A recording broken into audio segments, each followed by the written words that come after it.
HDC local news కి స్వాగతం.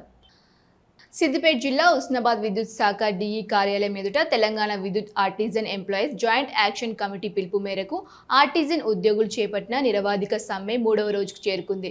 Artisan కార్మికుల సమ్మెకు బీఆర్ఎస్ నాయకులు మద్దతు తెలిపారు.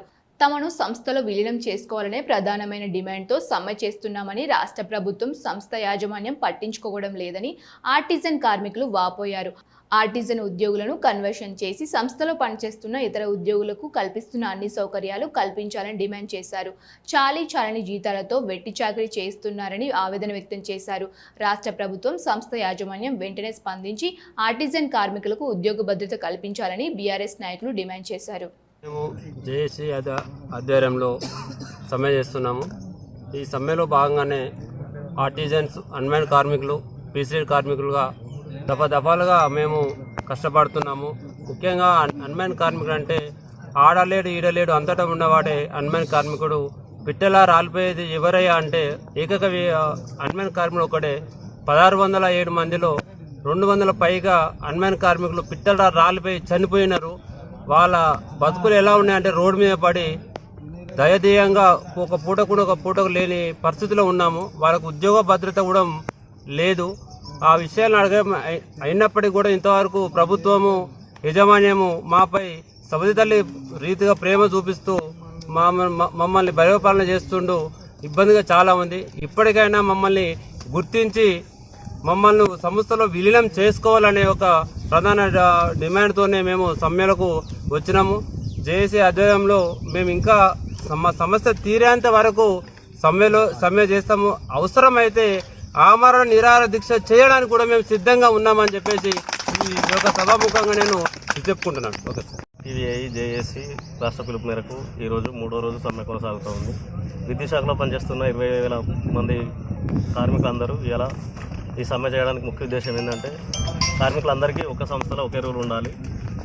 ఈ సంస్థలో పనిచేస్తున్నటువంటి అందరికీ వెట్టి చాకరీతో పనిచేస్తున్నారు. చాలామందికి చాలా జీతాలతో చాలా ఇబ్బందిగా గడుపుతున్నారు. మాకు న్యాయమైన డిమాండ్ ఖచ్చితంగా ఈ ప్రభుత్వం కానీ యజమాన్యం కానీ దిగివచ్చి మాకు వీలైన తొందరగా పరిష్కరించి మాకు న్యాయం చేయాలని విజ్ఞప్తి చేస్తూ ఉన్నాము. ఈ సమ్మె ఉద్దేశం ముఖ్యమైన డిమాండ్స్ ఏంటంటే ఆర్టిజన్ అందరికీ కన్వర్షన్ ఇవ్వాలి. ఉన్న స్టాఫ్ అందరికీ ఎలాంటి రూల్స్ ఉన్నాయో ఏపీఎస్బీ రూల్స్ మాకు కూడా వర్తింపజేయాలి. మిగిలిపోయిన కార్మికులందరినీ ఆర్టిజన్ గుర్తించాలి. పీసీడీ వర్కర్లందరికీ 10 దినాలు కల్పించి వాళ్ళకి జీవో 11 ప్రకారం వాళ్ళకు వేతనాలు ఇవ్వాలని మేము డిమాండ్ చేస్తూ ఉన్నాం.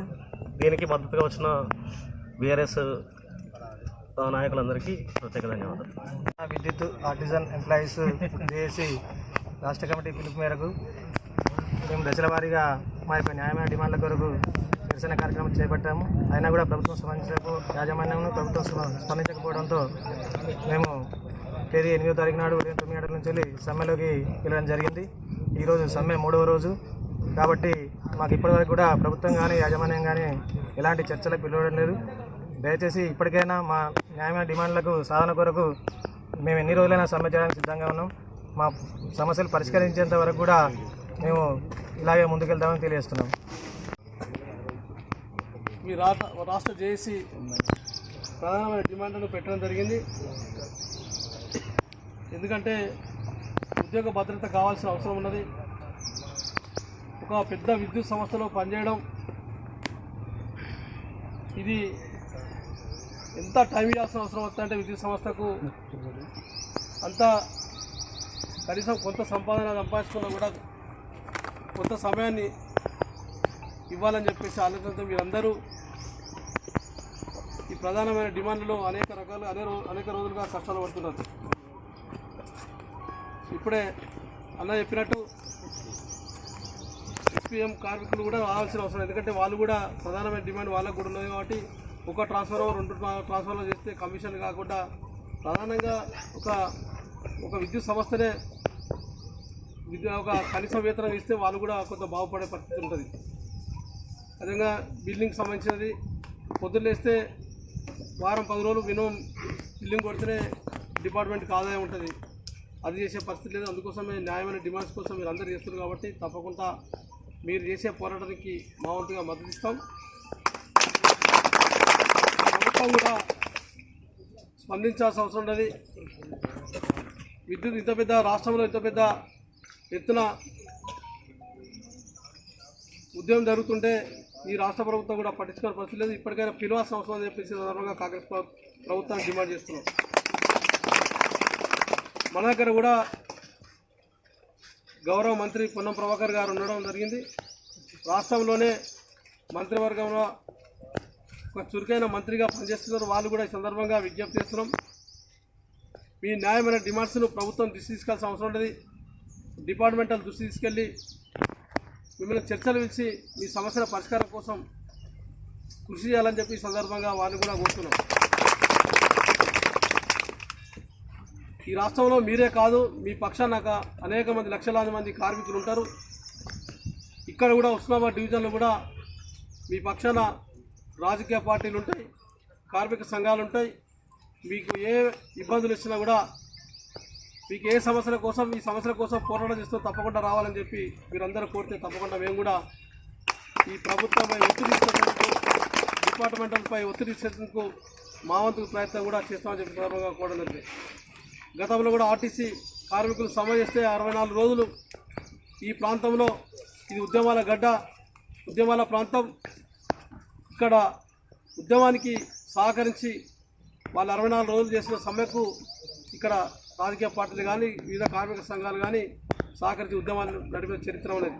ఇప్పుడు కూడా మీరే కాకుండా ఇదే రకంగా మీరు ఈ ప్రభుత్వం కానీ విద్యుత్ సంస్థ కానీ స్పందించకపోతే నా వంతుగా కార్మిక సంఘాలకు కూడా వాళ్ళు కూడా పిలుపునిచ్చి మీకు మద్దతు ఇచ్చే విధంగా కృషి చేస్తామని చెప్పి చెప్పడం జరుగుతుంది. మేము కూడా 2-3 రోజుల్లో డి గారికి వాళ్ళకి మా పక్షాన వినతిపత్రం ఇవ్వడం జరుగుతుంది. వాళ్ళకి గౌరవ మంత్రి గారు కూడా అవసరమైతే వినతిపత్రానికి కూడా సిద్ధంగా ఉంటాం. మేము కూడా, మీరు కూడా ఒక ఎంప్లాయీస్గా ఉన్నారు కాబట్టి కొన్ని లిమిట్లో పనిచేయాల్సిన అవసరం ఉంటుంది కాబట్టి ఆ రకంగానే పనిచేయండి. మేము ప్రజల కోసం పనిచేసే వాళ్ళం, కార్మికుల కోసం పోరాటం చేసే వాళ్ళం, న్యాయమైన సమస్యల కోసం మేము తప్పకుండా ఈ ప్రభుత్వం ఒత్తిడి ఇచ్చే విధంగా పోరాటానికి కూడా దిగుతామని చెప్పి సందర్భంగా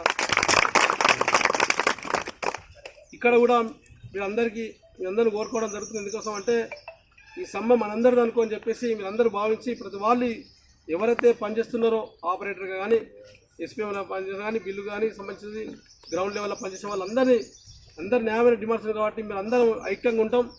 మొత్తం పని బంద్ పెడతాం. మా ఇచ్చే రాష్ట్ర జేఏసీ ఇచ్చే పిలుపు మేరకు మా వంతుగా తప్పకుండా పార్టిసిపేషన్ చేస్తామని చెప్పేసి అందరూ భావించి రావాల్సిన అవసరం ఉంది.